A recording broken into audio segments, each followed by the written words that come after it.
Happy Tuesday, everyone. Glad that we are here in Satsang. Um, so, actually, a few weeks back, I saw a post, um, and something came to my mind. And today I thought I'll talk about that before we meditate. Um, so,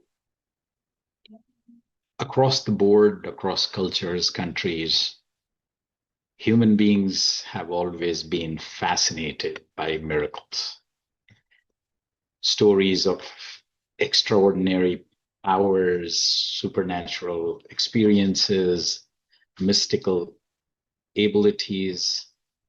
They all capture our imagination. And from ancient times. And interestingly, you're religious, you're spiritual, um, you're a believer, and even otherwise. I think, uh, you know, somehow it's miracles are fascinating. So, but then when I look at the satsang tradition, um, I think the questions the leaders in satsang have asked is like, uh, even if such powers exist, are they the purpose of spiritual journey? So, you know,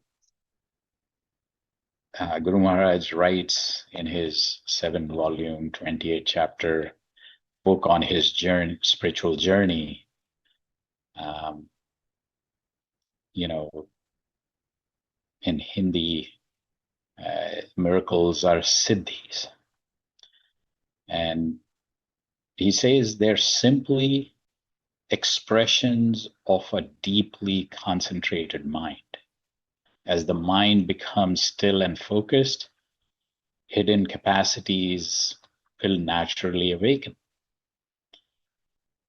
But then he quickly comes to that these powers are not the destination. They are a distraction if we become attached to them. And why? Because the ego is subtle. And if it cannot make us proud of our wealth, our status, our achievements, then it may try to make us proud of our spirituality. The ego simply changes its disguise. So, if we simplify it, the purpose of meditation is not to become extraordinary, it is to become free. Free of anger, free of fear, free from restlessness, free from the constant pull of the ego. And then he actually goes into some specifics and he says, the greatest miracle is not reading somebody's thoughts. It is to transform your own. It's not about changing the world around you, quote unquote, brute force. Instead, let the meditation change the world within you. So when anxiety gives way to peace, when judgment becomes compassion, when forgiveness replaces resentment, when love becomes more natural than reaction. So that's the miracle our satsang invites us to seek. So you will get inner strength through meditation. There's no doubt. But you rather use it to change your own behavior than to change the world around in some way, shape, or form, which then, becomes another distraction of your own making. So these powers can be either a friend or an enemy, used with humility and, I think, quote unquote, for the good of others. They're beneficial. Pursued for demonstrating that I have these powers, displaying such powers for some gain, for recognition, or just for your own ego, then these become obstacles to spiritual growth. So if somebody says that, have I had, and it's like for every meditator to ask themselves, have I had extraordinary spiritual experiences? So that's a leading question and a wrong question. What we need to ask ourselves is, am I becoming more peaceful, more loving, more humble as a human being? And if the answer is yes, then the greatest miracle is already happening, not around you, but within you. So that's the thought for today. Then let's meditate on it. So eyes lightly closed and still and relaxed posture, and feel the presence of this transcendental energy in form of light. And this light is entering our heart, distributing throughout our body, and we are becoming completely and totally immersed in this light.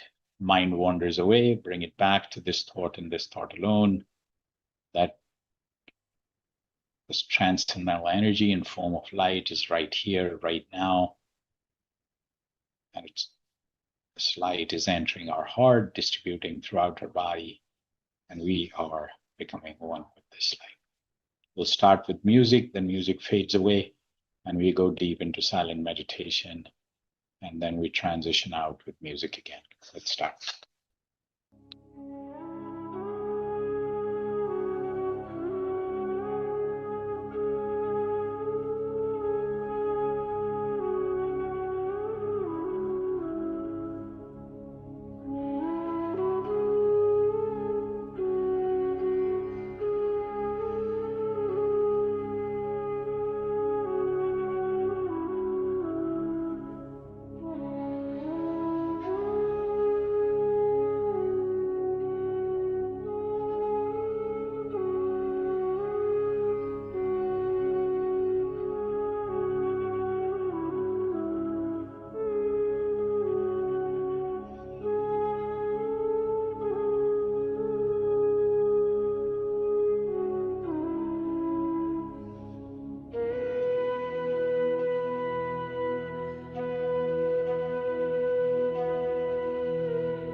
All right, happy Tuesday.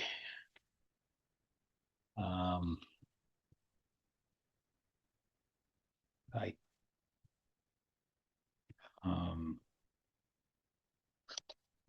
yeah. Any thoughts on the topic of the day?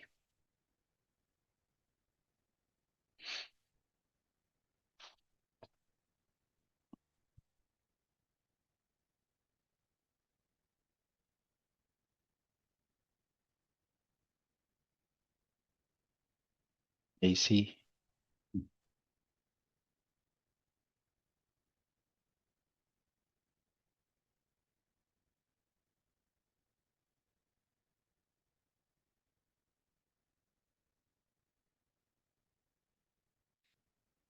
So Omkar, Anita ji.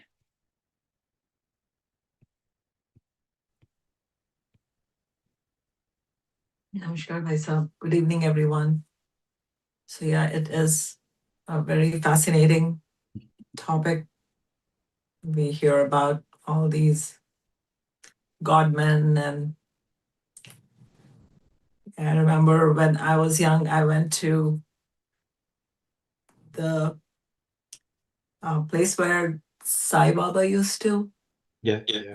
live in Andhra Pradesh. There was this whole big campus where you could stay there. Part of it was almost like a hotel, and that's where my father had booked for us to stay. And so you ate there in that kitchen, and in the morning, you would sit outside and wait for him to come out, and he would come, and everyone would be like, hoping that today was the day he would perform a miracle. So um, it was almost like a spectacle. Like everyone would just sit every day, and then they would say that, oh, some days he, gets a gold chain from somewhere and gets, Yeah. someone finds something in their pocket that they didn't have, and all of that. And it was like I was maybe around 16 years old then, and I was like so like fascinated by the fascination of others. I'm looking around more at the people. I'm like, oh my god, like all of these people are expecting something to happen. And but I don't know what it is. It's like the power they have, some people, over the rest of the masses. And the masses are like so fascinated by this miracle performing that they feel that that is the ultimate power or something like that. So, but yes, I have read in Guru Maharaj's Sadhana Ke Anubhav that he calls it a major distraction. And he says that like these people have set out towards their spiritual goal and they're doing fine. And now they, get this ability to, these superpowers almost, and they start using them as power against others and they get distracted in their goal. And it shouldn't distract you, and you should kind of minimize that and keep on going on your path. So um, it's fascinating to read and fascinating to see that. So yeah, I really enjoyed today's topic, and thank you for bringing it to us today again, as usual. Yeah.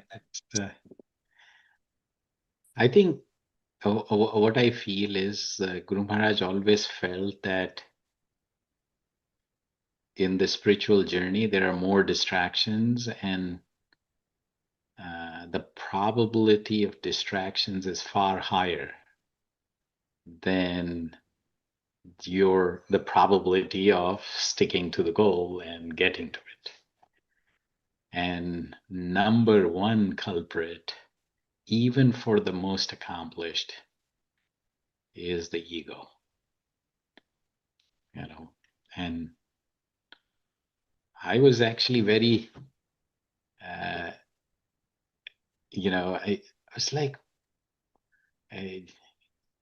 as I used to read Guru Maharaj's literature, I always used to think that, why ahankar, which is ego, just every other chapter, literally, somewhere or the other, he touches upon that. So, in various different contexts, he brings that up to a point where I felt like why is there so much repetition? It's like, and now I get it. It's, you repeat a number of times, but still, So, we don't get it. yeah, it's I think built into almost everything that we do. It is so difficult to get rid of it. Like it's I mean, I'm far away from ever getting rid of it. But if even if we try to, even if we try to like feel that, hey, like we should not. So somehow somewhere it creeps in, like so somehow you feel that you did something, so you did it, and you're somehow better for doing this and thinking this as opposed to someone else who said that or did that. Or it's just, it is almost in the fabric of our thought process. Yeah. It's so difficult to, you know, get away from that. It's very, very challenging. Raghunath uncle was talking about it a few Sundays. He continued that topic for a few Sundays. On the ego. And yeah, and some people spoke up and said that to some extent it's a good thing too. I mean, you want to do this and you want to get on the spiritual path, and, the progress that you're making or the effort that you're putting in to some extent, is because of your ego. So it can serve a positive purpose too, to a degree. But of course, once you start using it to fuel the power and negatives in your mind, then I suppose it's a bad thing. So they were trying to separate good ego from bad ego. That discussion went on for a few Sundays. So yeah, Yeah. that was interesting. Yeah, it's like anger or other emotions. You can use them positively, and I think somewhere in today's talk, it was, if you use it for the benefit of others or for the greater good, then all of these otherwise not so positive things could be very positive. But, you know, that's a small fraction of people who would do that. It's, always, if I have money, would I buy something for myself or something for others? If I have power, would I use it for benefit of others or my own? And we ask that question. I think uh, the answer for the majority is obvious.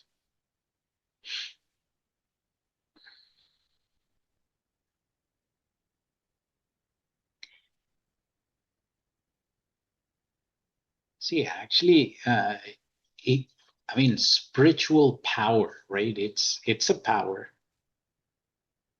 uh, transcendental energy, divine energy, God. It's all, uh, you know, power centers, energy centers. But then, how do we utilize them right is the question. How do we imbibe that strength and not go crazy? That's the test. Yeah. So, Bhaiya, sorry, like, so what happens whenever I think about this? So, like, this word belongs to someone else. So, that someone else would never allow us to do anything that is not as per his or her wish. So like people think that they are doing things and they are in control, but I think like when you go like the you eat something and you don't even have the capacity or control to go to the bowel movement tomorrow morning.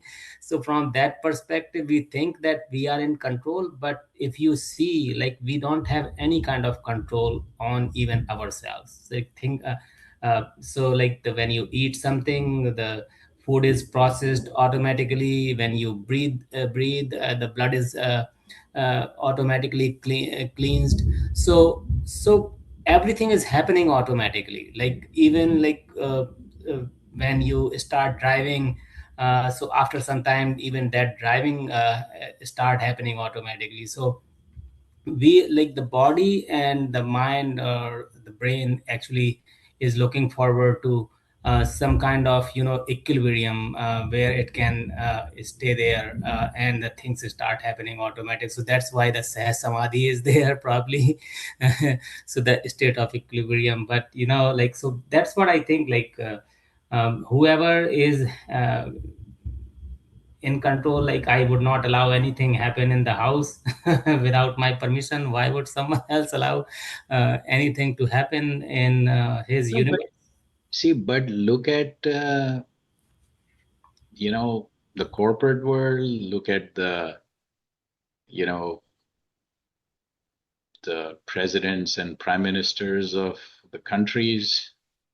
You look at people with other kinds of influence over others or affluence, and you just see that while we might say that we have little control, but look at the statements day in and day out on TV, on the social media. It's like, But are it's they in just control, or is it happening by design? That's the question. Like, they are thinking that they are doing, like, killing one person is not that easy, but they are killing like hundreds of people, and that killing probably is not at the wish of that person who is initiating it, but they are actually driving someone else's wish.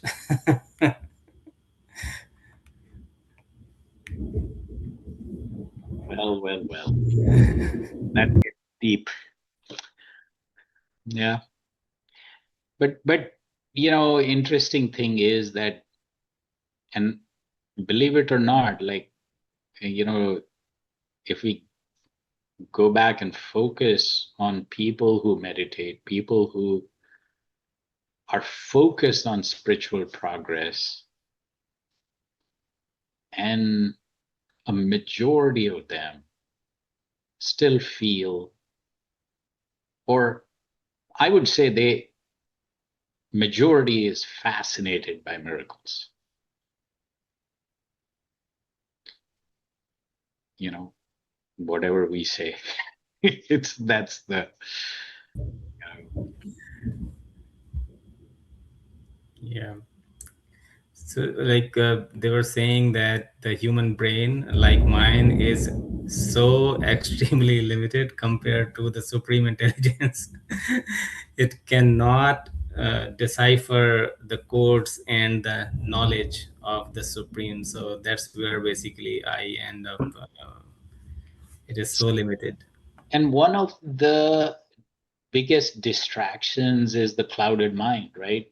Clouded with emotions, clouded with desires, clouded with, you know, other things that we were just talking about. Like, so that is why when the mind is toned, then some clarity appears. But even for those people, I think ego kind of goes along for a long ride. Um, it becomes more and more subtle, so it's very hard to decipher. So people who operate at higher levels of consciousness and awareness they sometimes are not even aware that, the ego is playing its part still. And a lot of it is good. That's why it becomes even harder to figure where the slippery and slopes and the slides are.